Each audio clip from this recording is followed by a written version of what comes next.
I think all four of those were in the 93 essay. The next one that was in the 93 essay is an example of at least a change in emphasis. I mentioned it in just a single sentence in the 93 essay, and I've come to regard it as quite important, and that is something I call the digital Gaia scenario. Mm-hmm. And that is that the network of embedded microprocessors becomes sufficiently powerful as to be considered a superhuman being. And that's going like gangbusters. I mean, that's just the whole thing you see with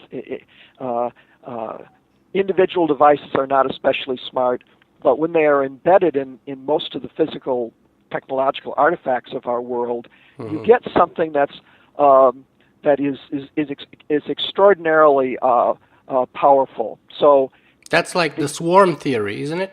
Or the swarming, right? The individual ants are not very smart, or the individual ants are not very smart. The ensemble is very, very smart. And in fact, you're familiar, I am sure, with the rapture of the nerds mm-hmm. characterization of the singularity. It's my next question, actually. So it's perfect. Okay. Let me the notion, which I think most of your listeners are also familiar with, is a very amusing criticism of people who argue for the singularity. Is that it's just the religious apocalypse dressed up in technological garb. And the phrase "the singularity is rapture for the geeks," is a beautiful summary of that pointed argument. And I've had interesting encounters with journalists who make this point.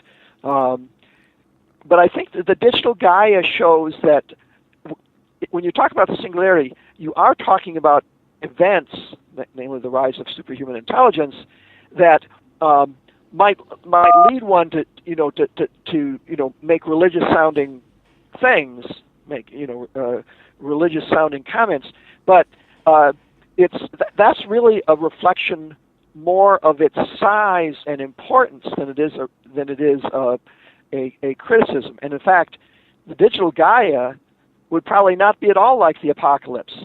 It would, if you want to, make analogies with existing religions, the analogy would be with animism.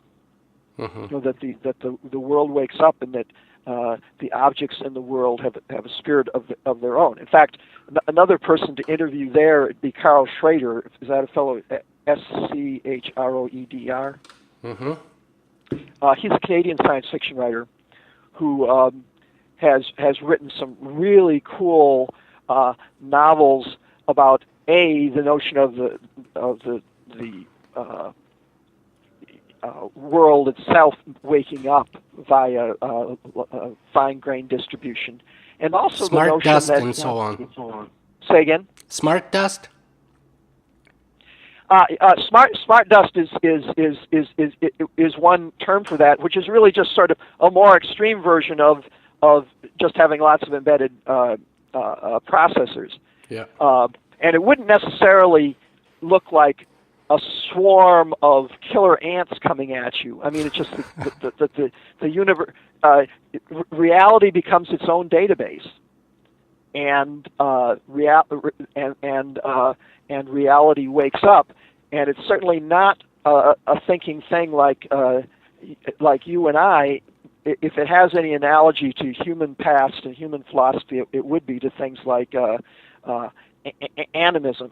And one other thing that I think Schrader has brought up in his stories is that if you look at it that way, you also have to sort of acknowledge that there could be types of mind that are unequivocally very, very, very powerful, but that they don't think at all like we do. And I think the digital Gaia actually gives some hint of what that sort of situation might be like. In any case, if you look at the broad spectrum of the variety of things that we can sort of imagine, it definitely is a good indication that we're talking about something that is not easily amenable to projection and prediction, such as we've talked about in the past technologies. Let me go a little bit deeper here on sort of the negative benchmarks towards the singularity, and precede that by mentioning that I recently watched a couple of videos with Jaron Lanier, who wrote a book or a manifesto called "You're Not a Gadget," and I'm also scheduling an interview with him soon. But in those two videos, he argues very sort of determinately that the singularity is a pure form of a new religion. And he goes... a pure form of what? A totally new religion. And he goes and he traces it back to sort of the tragedy of Alan Turing and his, eventual suicide, being forced upon him after, being treated with female hormones to cure, quote unquote, his homosexuality, and how he wrote the Turing test in the last couple of years of his life, and how from there on we sort of have this changed mythology, where it used to be Adam and Eve, but right now we replaced Eve with a computer in the Turing test, and sort of it expresses the hidden desire of one overcoming one's sexuality, one's body, and one's death. And therefore the sort of epitome of that idea culminates in the idea of the singularity, and it turns into a major religion. And he was going on why it exhibits all the specific features of all the other religions, including intolerance, according to him. Well, I'm not sure that intolerance is the exact word that he used, but in that sense that we are as sort of, in a way, close-minded to alternative points of view as fundamentalists in other religions. So let me ask you this first. Maybe you want to comment a little bit on that, but secondly, perhaps you can connect that with the negative benchmarkers or markers that could be showing that we're wrong, that the singularity is not coming, and indeed would be just an idea and would remain so. Right. Well, first of all, I hope you do get to interview with Jerome. I think he really is one of the most articulate of the of the speakers. Contrary to the sorts of points that most singularity people make. When I look for negative things, and by negative I mean symptoms that the singularity is not going to happen. Okay. By the way, my current situation is that I still figure that I'd be surprised if it doesn't happen if it does not happen by 2030. Or actually, I would modify that with assuming we don't get some big war or something. Science fiction writers have classically avoided having to talk about the singularity by putting some physical disaster in the way, slowing down technological progress. And so leaving those such possibilities aside, I think the singularity is the most likely scenario for the relatively near future. But it's also possible that even in the absence of a disaster, that it still would not happen within any sort of reasonable time. And that's what my talk at Long Now was about. So looking at that sort of restricted set of possibilities, as a science fiction writer and as a scenario writer, one way of generating these counter symptoms is to imagine that the year is 2050 and you've been commissioned to write an essay why it was obvious all along that the singularity would not happen. And in that case, you drop these symptoms, and there are things to that you can watch for. And it seems to me that the most important thing to watch for is the possibility that we just never figure out how to put the parts together. In other words, one of the strongest arguments for the singularity is this notion that is Moore's law. and the notion that human thought is ultimately substrate independent, and that we can do it on silicon, and we're making the silicon faster and faster, and eventually if we can figure out how to put the parts together, eventually make something as smart as a human, and then in a sense, much more importantly, something that's a lot, since we can already make people that are as smart as humans. That's already doable, has been for thousands of years. But if we can do that on silicon, then it's pretty plausible we can do something smarter just by, if nothing else, turning up the clock rate. So one critical symptom or anti-symptom to watch for is failures to manage large software projects, failures to handle the levels of coordination that have to go on in order to have thinking things.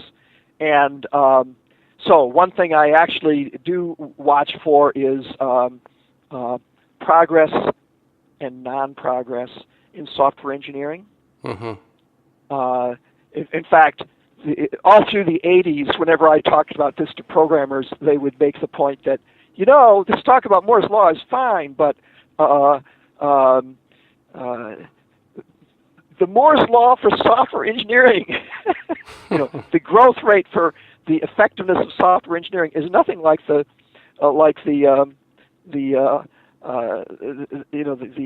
hardware rate. In fact, I'm not sure anybody has written it up, but there is I did write it up in my talk at Long Now, is you could imagine, and I say this only facetiously, a sort of Murphy's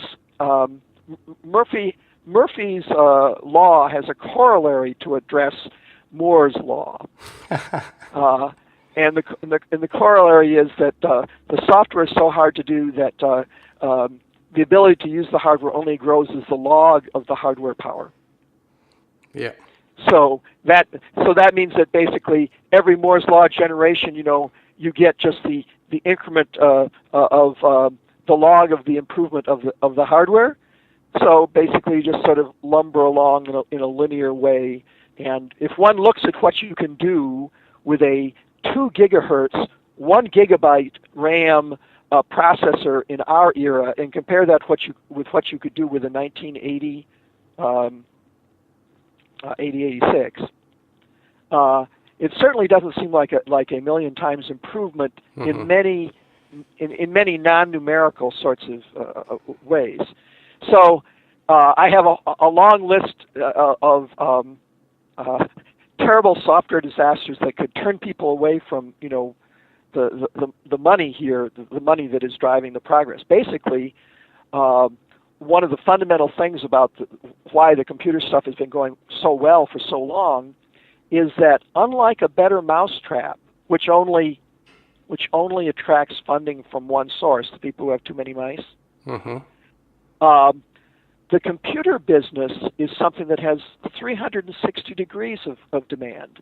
Almost anything that humans are doing, and certainly anything of an economic nature, can be improved by computers, big time by every improvement in computation.